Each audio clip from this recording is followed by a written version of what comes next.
Hi, Agora students and parents. My name is Mrs. Johnson, Mary Johnson, and I am a family coach for Agora Cyber Charter School. I am so excited tonight, and you're seeing me in my Christmas PJs because I am going to read a book to you about one of my favorite stories of all times, favorite holidays of all times, Christmas. Christmas. I'm so excited to read this to you. The name of this book is called The Jesus Storybook Bible, a Christmas collection. It's by Sally Lloyd Jones, illustrated by Jago, and narrated by David Suchet. So if you were to purchase this book, you would get to hear David Suchet narrate to you when you press some of the icons. But tonight, I am going to read to you. So please grab some hot cocoa, water, hot tea. I have mine. And let's get ready to dive in. This is a great story. The story of Christmas. When did the Christmas story begin? Does it begin in Bethlehem? Or with the angel Gabriel visiting Mary? Or with shepherds in the fields watching their flocks? Or with a bright star shining on a little stable? Christmas started before there were even stars in the sky. Back in the very beginning, God made his children to share in his forever happiness and the world to be our perfect home. But from the moment Adam and Eve ran from God, they decided they didn't need him and that they could be happy without him. And then everything broke in our hearts and in his perfect world. But God had a plan and a magnificent dream in his heart. His children had run away from him and now they were lost. They didn't know the way home. But one day, God promised he would come to find them and bring them home. One day, he would get his children back. One day, he himself would come to rescue them and heal their broken hearts and make the world their perfect home again. One day, God promised, Christmas would come. You see, the story of Christmas doesn't begin in Bethlehem or in a hillside, in a stable. It begins in the heart of God. All through the Bible, all through the long years, God has been waiting for Christmas. He promised his children, I will send you a great rescuer. He will be a brave prince. He will be a young hero. He will be like a lamb. He will be a mighty king. He will be a good shepherd. When at last God's great rescuer comes, how does he come? As a mighty warrior? As a great general?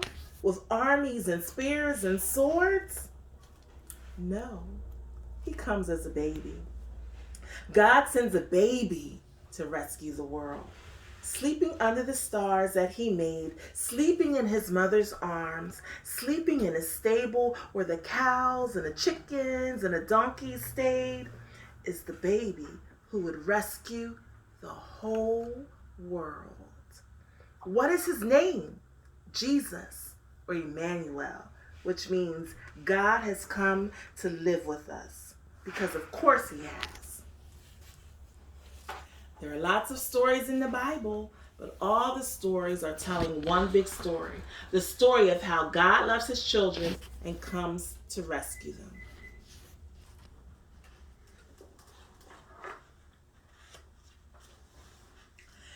He's here. Everything was ready. The moment God had been waiting for was here at last. God was coming to help his people, just as he promised in the beginning. But how would he come? What would he be like? What would he do? Mountains would have bowed down. Seas would have roared. Trees would have clapped their hands. But the earth held its breath. As silent snow falling, he came in. And when no one was looking, in the darkness, he came. There was a young girl who was engaged to a man named Joseph. Joseph was the great, great, great, great, great grandson of King David. One morning, this girl was minding her own business when suddenly a great warrior of light appeared right there in her bedroom. He was Gabriel, and he was an angel, a special messenger from heaven. When she saw the tall, shining man standing there, Mary was frightened. "You don't need to be scared," Gabriel said. "God is very happy with you." Mary looked around to see if perhaps he was talking to someone else. "Mary," Gabriel said, and he laughed with such gladness that Mary's eyes filled with sudden tears. "Mary, you're going to have a baby, a little boy. You will call him Jesus. He is God's own son. He's the one, the rescuer. The God who flung planets into space and kept them whirling round and around. The God who made the universe with just the word. The one who could do anything at all was making himself small and coming down as a baby." What God was sending? Wait, God was sending a baby to rescue the world? "But it's too wonderful," Mary said, and felt her heart beating hard. "How can it be true?" "Is anything too wonderful for God?" Gabriel asked. So Mary trusted God more than what her eyes could see, and she believed. "I am God's servant," she said. "Whatever God says, I will do."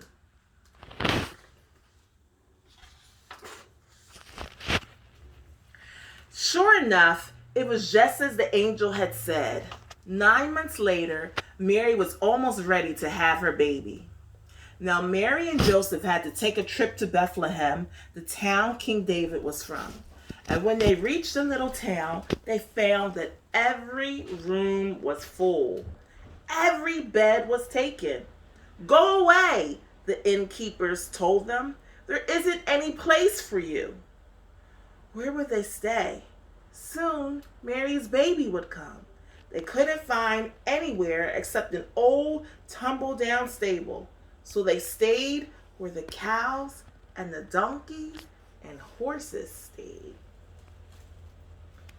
And there, in the stable, amongst the chickens and the donkeys and the cows, in the quiet of the night, God gave the world his wonderful gift. The baby that will change the world, his baby son. Mary and Joseph wrapped him up to keep him warm. They made a soft bed of straw and used the animal's feeding trough as his cradle. And they gazed in wonder at God's great gift, wrapped in swaddling clothes and lying in a manger. Mary and Joseph named him Jesus, Emmanuel, which means God has come to live with us. Because of course, he has. That same night, in amongst the other stars, suddenly a bright new star appeared. Of all the stars in the dark, vaulted heavens, this one shone clearer than all the other stars. It blazed in the night and made the other stars look pale beside it. God put it there when his baby son was born, to be like a spotlight, shining on him, lighting up the darkness, showing people the way to him. You see, God was like a new daddy. He couldn't keep the news to himself. He'd been waiting all these long years for this moment, and now he wanted to tell everyone. So he pulled out all the stops. He sent an angel to tell Mary the good news. He put a special star in the sky to show where his boy was.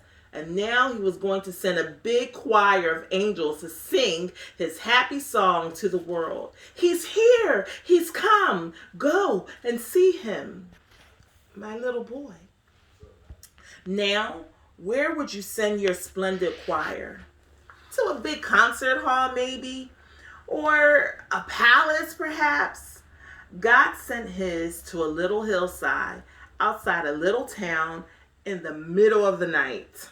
He sent all those angels to sing for a raggedy old bunch of shepherds who were watching their sheep outside Bethlehem. In those days, remember, people used to laugh at the shepherds and say they were smelly and call them other rude names, which I probably can't mention here. You see, people thought shepherds were nobodies, just scruffy old riffraff. But God must have thought shepherds were very important indeed, because they're the first ones he chose to tell the good news to first. That night, some shepherds were out in the open fields, warming themselves by a campfire, when suddenly the sheep darted. They were frightened by something. The olive trees rustled. What was that? A winged beast? They turned around. Standing in front of them was a huge warrior of light, blazing in the darkness. Don't be afraid of me, the bright, shining man said. I haven't come to hurt you. I've come to bring you happy news for everyone everywhere. Today, in David's town, in Bethlehem, God's son has been born. You can go out and see him. He is sleeping in a manger. Behind the angel, they saw a strange glowing cloud. Except it wasn't a cloud, it was angels. Troops and troops of angels armed with light. And they were singing a beautiful song. Glory to God. To God be fame and honor and all our hoorays. Then as quickly as they appeared, the angels left. The shepherds stamped out their fire, left their sheep, and raced down the grassy hill, through the gates of Bethlehem, down the narrow cobbled streets, through a courtyard, down some steps, more steps, past an inn, around a corner, through a hedge, until at last they reached a tumble-down stable. They caught their breath. Then quietly, they tiptoed inside. They knelt on the dirt floor. They had heard about this promised child, and now he was here. Heaven's son, the maker of the stars, a baby sleeping in his mother's arms. This baby would be like that bright star shining in the sky in the night, a light to light up the whole world, chasing away darkness, helping people to see. And the darker the night got, the brighter the star would shine.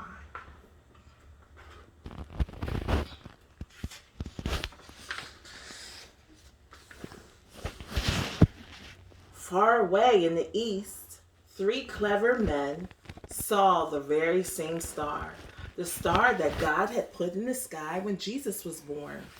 They knew it was a sign. A baby king had been born.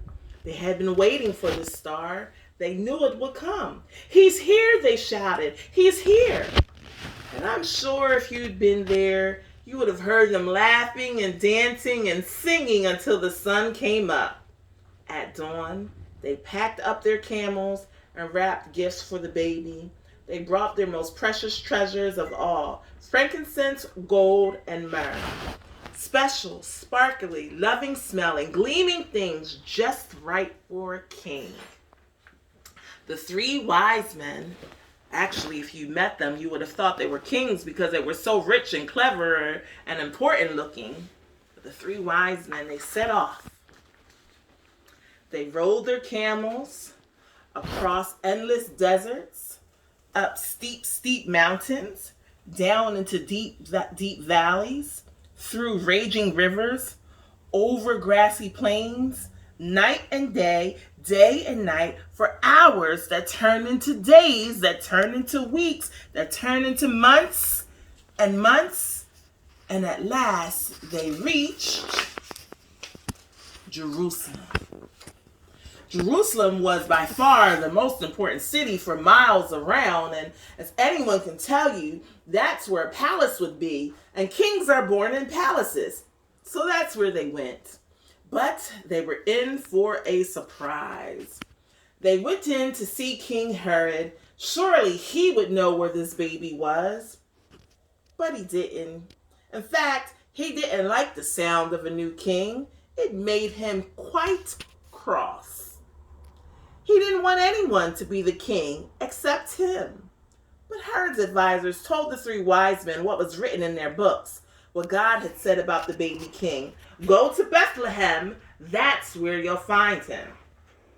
Suddenly, the star they had seen in the east started moving again, showing them the way. So the three wise men followed the star out of the big city, along the road, into the little town of Bethlehem. They followed the star through the streets of Bethlehem, out of the nice part of town, through the not so nice part of town, into the really not nice at all part of town, down a dirt little track until it stopped right over a little house. But wait, it wasn't a palace, and there weren't any guards, or servants, or flags, or red carpets, or trumpets, or anything. Did they get it wrong? Or was this what God meant? Sure enough, in that little house, there, sitting on his mother's knee, they found him, the baby king. And the three men knelt before the little king. They took off their rich royal turbans and gleaming golden crowns. They bowed their noble heads to the ground and gave him their sparkling treasures. The journey that had begun so many centuries before had led three wise men here to a little town, to a little house, to a little child, to the king God had promised David all those years before. But this child was a new kind of thing. Though he was the Prince of Heaven, he had become poor. Though he was the mighty God, he had become a helpless baby. This king hadn't come to be the boss. He had come to be a servant. And that, boys and girls, is the story